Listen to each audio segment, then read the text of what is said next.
Every year, millions of Americans receive a tax refund. And most of them do the exact same thing. They spend it. A vacation, a new phone, upgrades they've been postponing, random purchases that feel deserved. And within a few weeks, the money is gone.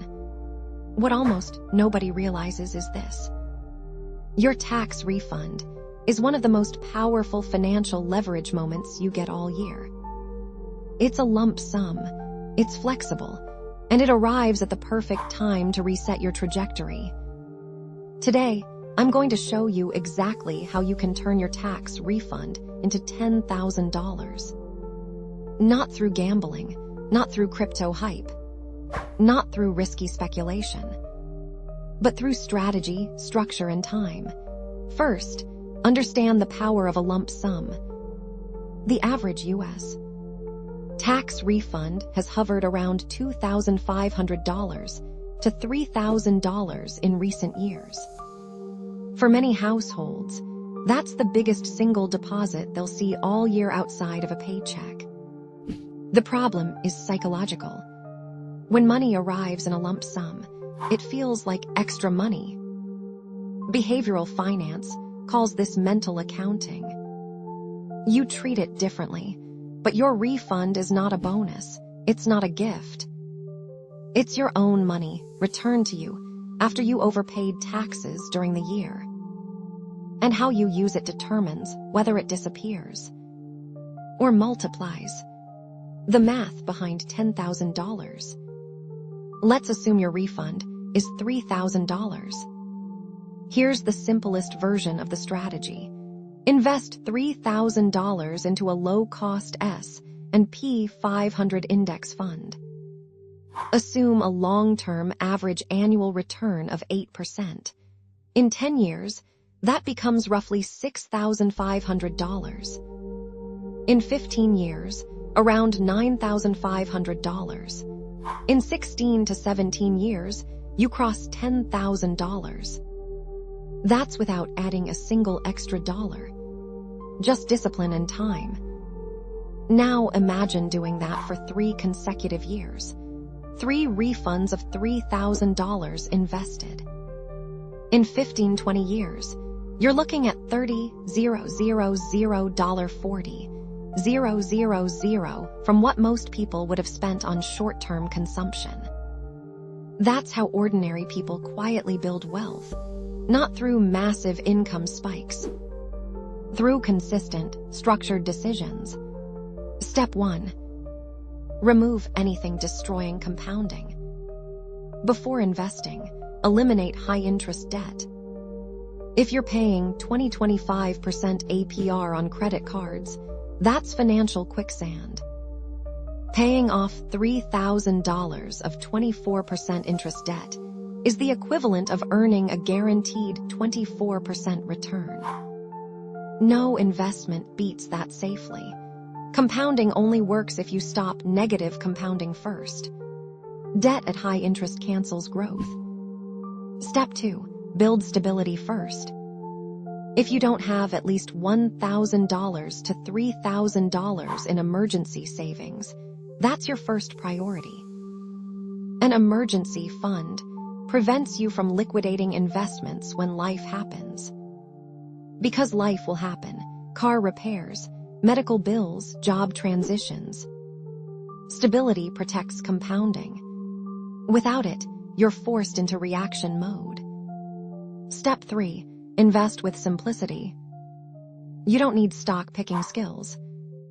You don't need complex strategies. Historically, broad market index funds tracking the S&P 500 have averaged around 8-10% annually over long periods. Low fees, automatic contributions, reinvest dividends, that's it. The power is not in complexity. It's in duration. But what if you want to reach $10,000 faster? Here's where strategy becomes powerful. Instead of investing the refund once and forgetting it, use it to start momentum. Example: invest $3,000 today, then commit to adding $200 per month. At 8% annual return, you reach $10,000 in roughly 3 years. That's speed through consistency. The refund becomes the catalyst, not the entire plan. Most people never start because they wait for perfect conditions. Your refund eliminates that excuse. Alternative strategy. Increase income first. If investing feels slow, consider this. What if your refund increased your earning capacity? Courses, certifications, equipment for freelancing, business software. If $3,000 increases your income by even $300 per month, that's $3,600 per year. In 3 years, that's over $10,000 in additional earnings. Income growth compounds faster than investment returns early on. Sometimes the best investment isn't the stock market, it's yourself. The hidden multiplier. Habit formation. The real reason most people never turn $3,000 into $10,000 isn't math. It's behavior. They treat windfalls as consumption triggers instead of as leverage.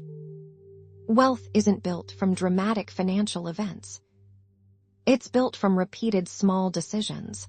If every year you invest your refund, increase contributions slightly, avoid lifestyle inflation, you create exponential growth, not because you're lucky, but because you're structured. The emotional trap. Here, that's what usually happens. Refund hits the bank, you feel relief, then justification. I worked hard all year. I deserve this. And you do deserve enjoyment. But enjoyment doesn't require 100% of the refund. Split it intentionally. 70% toward future growth, 30% toward enjoyment. You still celebrate. But you also progress. A reality check. Turning $3,000 into $10,000 isn't exciting. It's not flashy. There's no viral TikTok strategy here. Just time, discipline, and math. But here's the difference. Most people will spend their refund and feel nothing in 5 years. You, on the other hand, could look at an account worth $10,000 and know it started from a single disciplined choice. That's identity shift. You stop being someone who consumes windfalls. You become someone who converts them into leverage. Final perspective. The refund itself isn't special. The decision is. This is one of the few moments each year where you control a meaningful lump sum.